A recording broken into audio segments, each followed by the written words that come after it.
हाय लोगोफोर good morning नोंथांमोनखौ दिनैहाय गुबुन मोनसे भिडिअजों फिन खेबसेबाव बरायनाय थाबाय नै लोगोफोर आं दा सिखारनानै फुङावनो साहा बानायनोसै ओंखाम संसै आरो लोगोफोर नै दा फुंनि 5था जाबाय आरो लोगोफोर नायलांदो बिदिब्ला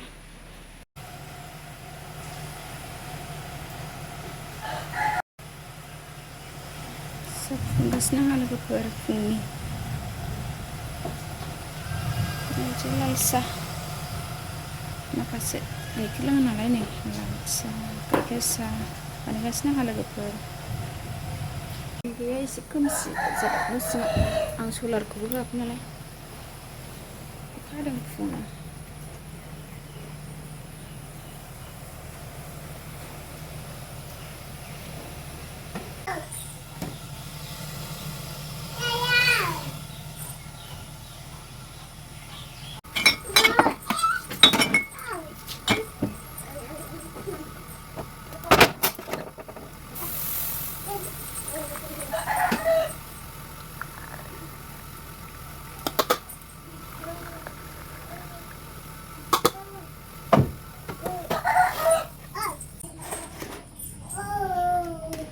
बोखांबाय लोंसै सोंबाय जोंहा नानि खोनादों होमबासो समान सिखारखायो नानियाबो फुङावनो आं दा साहा लोंखांनानै ओंखाम संफिननो नागिरबाय मैगं हानोसै नै न'आव जा दं बेखौनो संग्रोनोसै गथ'फोरनो थाब थाब नांगौ नालाय फुङावनो 8थानिफ्राय क्लास जायो थाइबें एसे खानानै लाबोबाय खांख्रिखला थाइनै बे फाथो भाजा एवनोसै फाथोबो खानानै लाबोबाय आलु जल खांख्रिखला संसै लोगोफोर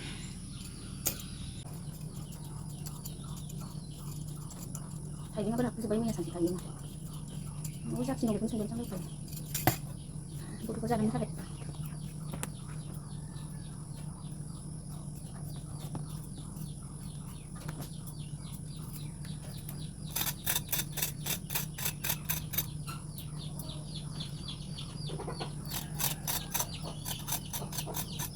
आलु खांख्रिखला जल संसै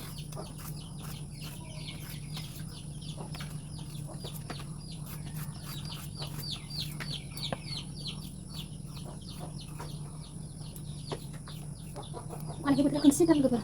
भिडिअखौ खोमसिनोसै मोनसे खोमसिसै दा मैगंखौ हाखांजोब्बाय न'आव जाखिनि दं बेखौनो हाग्रोजोब्बाय आरो नै दाथ' बेदरबो मोनाना दासो 6:30 जादों फुंनि थाइबेंआ जोंना कालारानो बिदिखा न'नि थाइबेंआ मैया खानो सोलाबाखैमोन नालाय बिदि जानानै थाजोब्बाय न'नि फाथो गोखा बिलाइ न'आव जा दं बेखौनो संग्रोनोसै नांगौबा दा दसे उनाव मानसि दोनलांनानै मोनबोबा एवनोसै बेदरफोरखौ 8थायावसो लाबोयो जों गामिनि दखानाव बेदरफोरखौ दा बे निरामिसखौनो संग्रोनोसै 8थायावनो क्लास जायो नालाय गथ'फोरना बेखौनो गोख्रै संसै आङो सुहैनोसै सुनानै संसै लोगोफोर गोख्रैनो बोथोराबो खोमसिथार अखा फैहांबायानो दसे हाखांबाय आरो ओमफ्राय एसे खमायनानै दंथ'यो मैगंखौ गोख्रै सुनानै लानोसै आङो मैगंखौ सुनानै लाबोखांबाय रुनोसै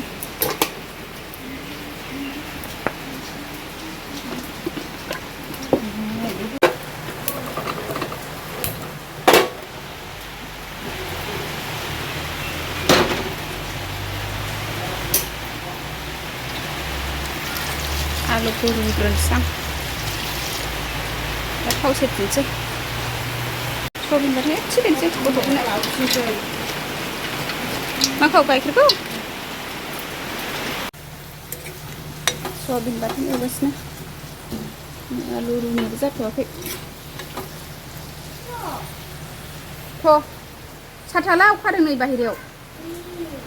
साथा लादो सबिना जाबाय बेनो फाथो एवफिनोसै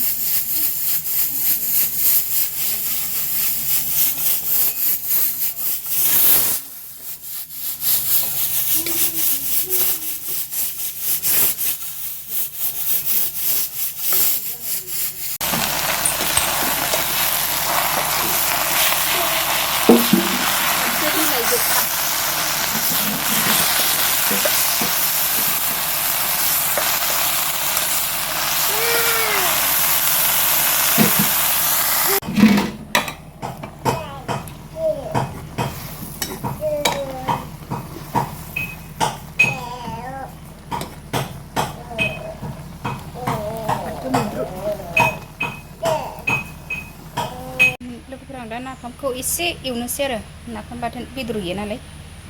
बे नाफामखौनो एसे एवनोसैलाय लोगोफोर नाफाम रुबाय नाफाम बाथोन जि गोसोम नुखाबायहाय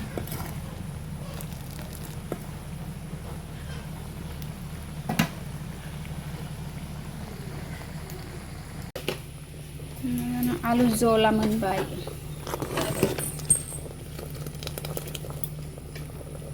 ना गोरान एसे होबाय जि गोथाव मोदोमबाय फाथोआबो मोनबाय